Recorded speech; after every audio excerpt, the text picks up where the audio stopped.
Sabe aquela sensação familiar, quase um chamado assim, para deixar para depois aquela tarefa importante? Uhum, sim. Seja responder um e-mail, começar um projeto, ou até, sei lá, arrumar a gaveta, parece que todo mundo carrega um pouco disso. Com certeza. Hoje, a gente vai fazer uma análise focada em entender e, principalmente, combater esse impulso. Vamos usar como guia o livro Como Parar de Procrastinar, do Luiz Felipe Carvalho. Ótimo livro, aliás. Sim. Nosso objetivo é extrair as ferramentas e as mudanças de mentalidade que o autor propõe, sabe? Para quem quer ter mais controle sobre o próprio tempo e as ações. Fundamental isso. Afinal, como o livro já abre dizendo, quem nunca procrastinou que atire a primeira pedra, né? Exatamente. E o interessante, que o material deixa bem claro, é que essa procrastinação raramente é só preguiça, sabe? Não é mesmo. A gente adia para evitar o desconforto de uma tarefa difícil ou o medo de não dar conta. Sim, o medo de falhar. Ou simplesmente aquela sensação de estar soterrado por coisas demais. Nossa exploração hoje vai fundo nas causas que o autor identifica e, claro, nas estratégias que ele oferece para virar esse jogo. O ponto de partida que o livro traz é fascinante, né? Nosso cérebro, na sua função mais básica de nos proteger, tende a associar certas tarefas a algum tipo de dor ou desconforto.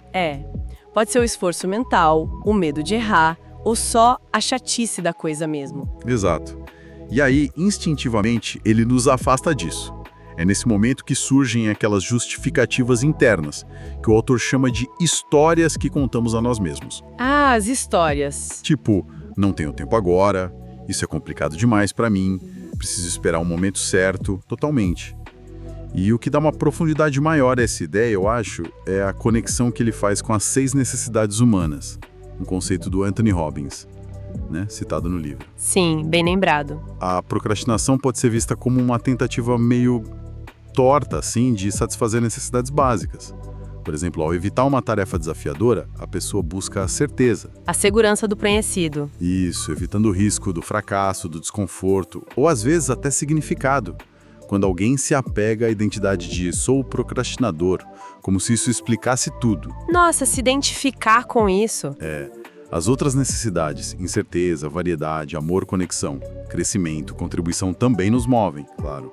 Mas a procrastinação parece ter uma ligação forte com essa busca meio disfuncional por certeza e significado. Faz sentido. E o crucial é a mensagem do livro. Procrastinar é um comportamento, não é uma identidade fixa. É algo que a gente faz, não o que a gente é. Ah, essa perspectiva da identidade é muito poderosa. Liberta, né? Com certeza. E falando em cérebro, o livro ilumina um conflito interno que acontece em todos nós. De um lado, tem o sistema límbico, mais antigo, emocional. O impulsivo. Isso, buscando prazer imediato e fugindo da dor a qualquer custo. Do outro, o neocórtex, a parte mais racional, que planeja, analisa, pensa a longo prazo. É quase como ter um macaquinho impulsivo e um estrategista morando na mesma cabeça. Exatamente essa é a imagem. O exemplo clássico é o do estudante, né? O neocórtex sabe da importância de estudar para o vestibular, mas o sistema límbico grita por aquela olhadinha rápida nas redes sociais. Perfeito. E essa batalha interna, esse cabo de guerra, como o livro bem coloca com o exemplo da dieta. Ah, sim. A pessoa sabe o que deveria comer, mas a vontade do doce fala mais alto. E isso muitas vezes resulta em quê? Paralisia. A inação. Exato. A razão aponta o caminho, mas a emoção, focada no alívio imediato ou na fuga do desconforto, puxa o freio de mão. O grande desafio que o livro propõe vencer é justamente esse, sabe? Como alinhar a emoção com a razão. Como fazer nosso lado emocional perceber que o prazer da conquista futura supera o desconforto da ação presente? Essa é a pergunta de milhões. Basicamente. Ok, entendido o porquê. Vamos olhar então para os gatilhos mais comuns que nos fazem cair na procrastinação. Os obstáculos que o livro detalha bem. O primeiro é um peso pesado. As crenças limitantes. Sim. Aquelas ideias fixas e negativas que temos sobre nós ou sobre certas tarefas, sabe? Do tipo, eu sou péssima com números ou nunca vou conseguir guardar dinheiro. Essas crenças agem como verdadeiras âncoras, né? E o livro propõe uma abordagem bem direta para lidar com elas. Criar uma associação de dor intensa com a manutenção dessa crença. Dor. Como assim? Se perguntar honestamente, qual vai ser o custo emocional, financeiro, de saúde, de continuar acreditando nisso daqui a 5, 10 anos? É sentir essa dor futura agora. Entendi. Trazer a consequência para o presente. Exato. E, em contrapartida, associar um prazer massivo, vívido, à nova crença ou ao comportamento desejado. Se a crença não levo jeito para exercícios. A dor seria se imaginar sem energia, com a saúde debilitada no futuro. Isso. E o prazer? Se imaginar com disposição, com força, com autoestima elevada ao se exercitar. É usar a própria neuroassociação a nosso favor. Criar uma alavanca emocional forte o suficiente para mover a mudança. Faz muito sentido. É usar o próprio mecanismo do cérebro contra ele mesmo, de certa forma. Outro obstáculo bem conhecido, o perfeccionismo. Ah, esse é clássico. Aquela necessidade de que tudo esteja absolutamente perfeito antes de começar. Que acaba, impedindo o começo. O livro dá um exemplo ótimo da pessoa que quer começar a correr. E fica presa na busca pelo tênis ideal, a roupa perfeita, o clima exato, o aplicativo certo. E nunca dá a primeira passada. Pois é. E a chave que o livro oferece para destravar isso é uma mudança de foco radical, do resultado perfeito imediato para o progresso contínuo e o aprendizado. Focar no processo. Exatamente. A mentalidade passa a ser de melhoria constante, não de acerto na primeira tentativa. O mais importante é iniciar, mesmo que de forma imperfeita. A ação gera feedback, que permite o ajuste. É um ciclo virtuoso que substitui a paralisia da perfeição. Gosto disso. Progresso, não perfeição. E aí temos a dupla dinâmica, a falta de tempo e a falta de energia física. A primeira é quase um mantra universal, né? Não tive tempo. Quem nunca? E a segunda, o cansaço que bate e sussurra. Deixa para amanhã, você merece descansar. Olha, o livro desconstrói a falta de tempo como uma questão de prioridade, na verdade, não de disponibilidade. As 24 horas são iguais para todo mundo. Verdade. O ponto é, onde a gente está investindo essas horas? Estamos direcionando para atividades que realmente nos aproximam dos nossos objetivos ou deixando o tempo escoar em coisas menos relevantes? O exemplo do tempo na TV versus aprender algo novo. É bem direto, né? O tempo, somos nós que o fazemos, resume a ideia. Já a falta de energia? O caminho proposto é cuidar da base. A tríade alimentação saudável, sono reparador de qualidade e atividade física. O básico que funciona.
Gosto disso. Progresso, não perfeição. E aí temos a dupla dinâmica, a falta de tempo e a falta de energia física. A primeira é quase um mantra universal, né? Não tive tempo. Quem nunca? E a segunda, o cansaço que bate e sussurra. Deixa pra amanhã, você merece descansar. Olha, o livro desconstrói a falta de tempo como uma questão de prioridade, na verdade, não de disponibilidade. As 24 horas são iguais para todo mundo. Verdade. O ponto é, onde a gente está investindo essas horas? Estamos direcionando para atividades que realmente nos aproximam dos nossos objetivos ou deixando o tempo escoar em coisas menos relevantes? O exemplo do tempo na TV versus aprender algo novo. É bem direto, né? O tempo somos nós que o fazemos, resume a ideia. Já a falta de energia, bom, o caminho proposto é cuidar da base. A tríade alimentação saudável, sono reparador de qualidade e atividade física. O básico que funciona.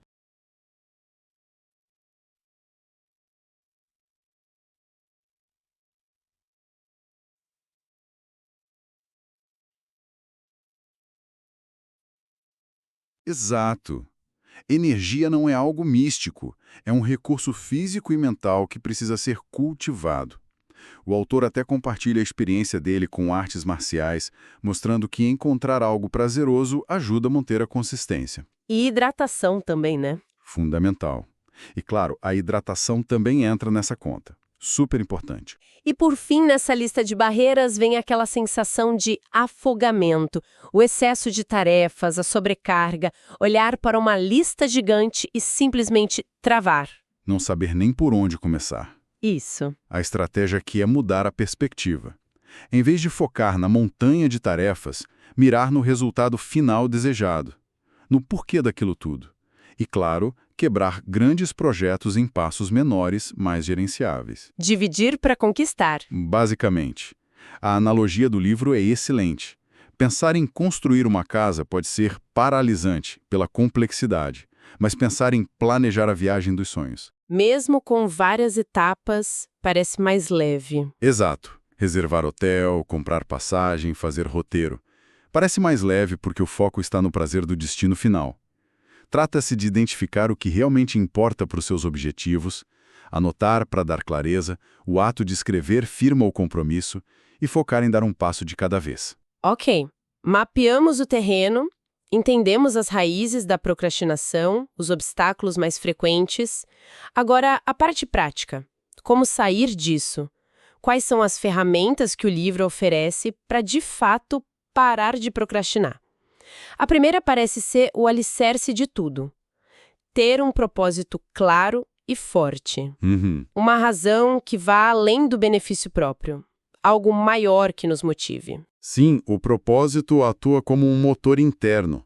Quando o motivo pelo qual fazemos algo é significativo, tipo ajudar a família, contribuir para uma causa, realizar um sonho profundo, a resistência interna diminui muito. O porquê forte torna o como mais fácil de encontrar e executar. Faz toda a diferença. Uma dica que achei surpreendentemente simples, mas poderosa é... Começar pelo rascunho. Ah, sim. Apenas colocar as ideias no papel, mesmo que de forma desorganizada, sabe? Só para dar o pontapé inicial. O autor diz que faz isso o tempo todo, com brainstorms e anotações livres. Esse ato inicial, por mais simples que pareça, tem um efeito psicológico importante.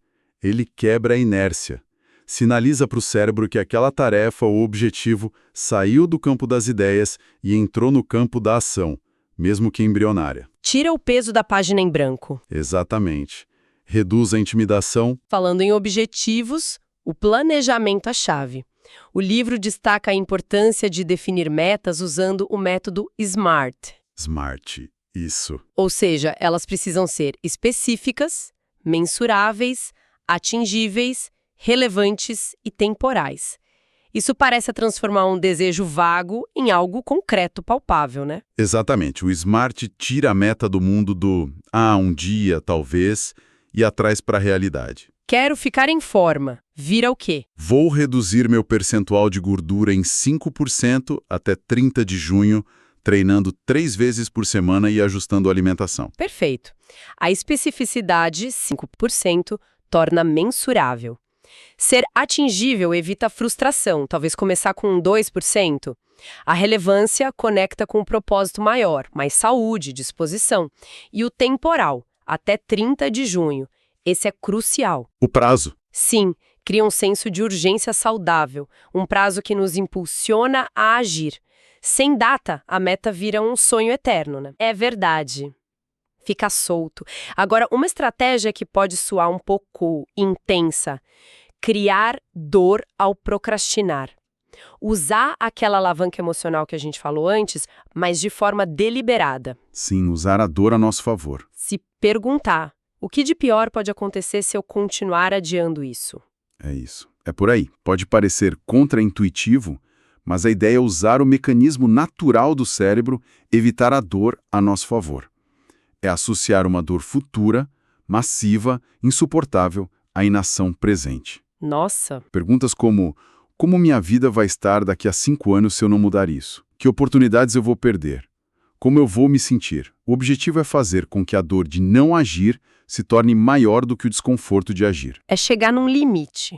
O livro chama isso de atingir o limiar da dor. É o ponto de virada onde a mudança se torna não apenas desejável, mas necessária. Entendi. É uma forma de hackear a motivação mesmo. O livro também sugere táticas como declarar metas publicamente. Contar para os amigos, né? Isso. Ou até nas redes sociais. E usar pequenas recompensas para celebrar os progressos ao longo do caminho. São reforços comportamentais, né? Declarar publicamente aciona nosso desejo de consistência, de manter nossa palavra perante os outros. É uma pressão social positiva. Funciona para muita gente. E as pequenas recompensas? Um café especial depois de terminar um relatório, um episódio da série favorita após estudar por 1 hora, isso cria associações positivas com a tarefa. Alimenta o sistema límbico com gratificações ao longo do processo, não só no finalzão. Torna a jornada mais leve. Mais prazerosa e sustentável, com certeza. E há uma ênfase grande em mudar o estado emocional, gerenciar conscientemente nosso foco no que a gente pensa, nossa fisiologia, postura, respiração, movimento e nossa linguagem, as palavras que usamos. A visualização entra forte aqui, né? A conexão mente-corpo é inegável. E o livro explora isso muito bem. Mudar a postura física, ombros para trás, cabeça erguida, pode alterar o estado emocional na hora. É impressionante como funciona. Respirar profundamente acalma.